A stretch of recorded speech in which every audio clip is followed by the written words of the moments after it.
Today we will learn about the magnification of the mirror.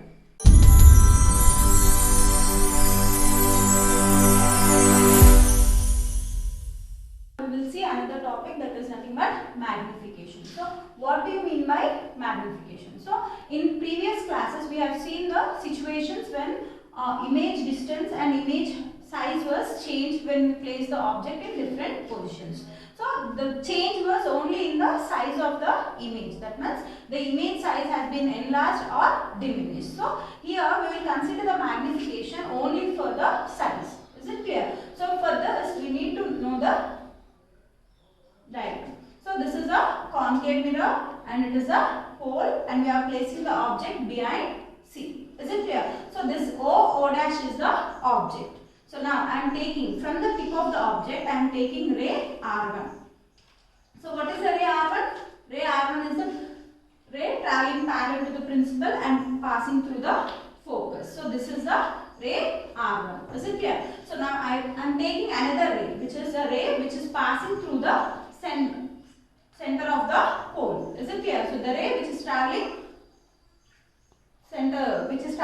from the center of the pole with certain angle, that is certain angle of incidence. So what happens? That will get reflected in the opposite path with same angle R. Is it clear? So when these two reflected rays meet, here we will get the image. So this is the image of O dash. So O dash is the object and I dash is the image point. Is it clear? So from here I am drawing a perpendicular line to the principal axis. So where this point meets is the image of the base, that is O. So this is I is the image of O and I dash is the image of O dash.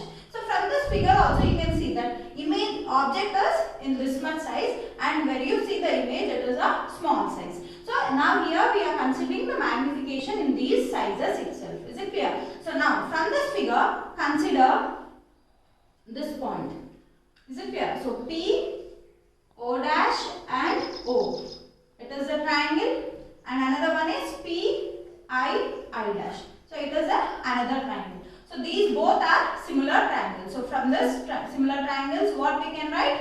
We can write I dash by O dash will be equal to Pi by Po. Pi by Po. Is it clear? So from this figure we can know Po is nothing but where we place the object. So PO is nothing but the object distance. So object distance is denoted by U and we need to follow the sign convention. So this is measured opposite to the incident ray. Is it clear? So that's why it will be minus. Is it clear? And next is Pi. So Pi is nothing but this is the I. That means the distance between pole and the I. That is image. So this is nothing but called as image distance. And image distance is denoted by V. So here also we will consider the sign convention. So it is measured against the incident ray. So that's why it will be also a minus 1. Next is I dash. Is it clear? So I dash is the nothing but the size of the image. Is it clear? So size of the image. So third rule according to sign convention. What we will see? The heights above the principal axis are taken as positive and below the principal axis we will take it as negative. So I dash will be a negative. Is it clear? And next O dash. So O dash is above the principal axis. So this will be taken as positive. So O dash will be positive HO. So we are considering the height of the object as HO and image height as the H height. So now by substituting these values in this equation. So I dash is minus H height by O dash is HO equal to Pi. Pi is minus V by Po is minus U. So here minus gets cancelled. So by simplifying this we will get Hi by HO equal to minus V by U. So magnification M equal to Hi by HO, that is nothing but equal to minus U by V. So from this relation what we can say, that magnification is nothing but the ratio of size of the image to the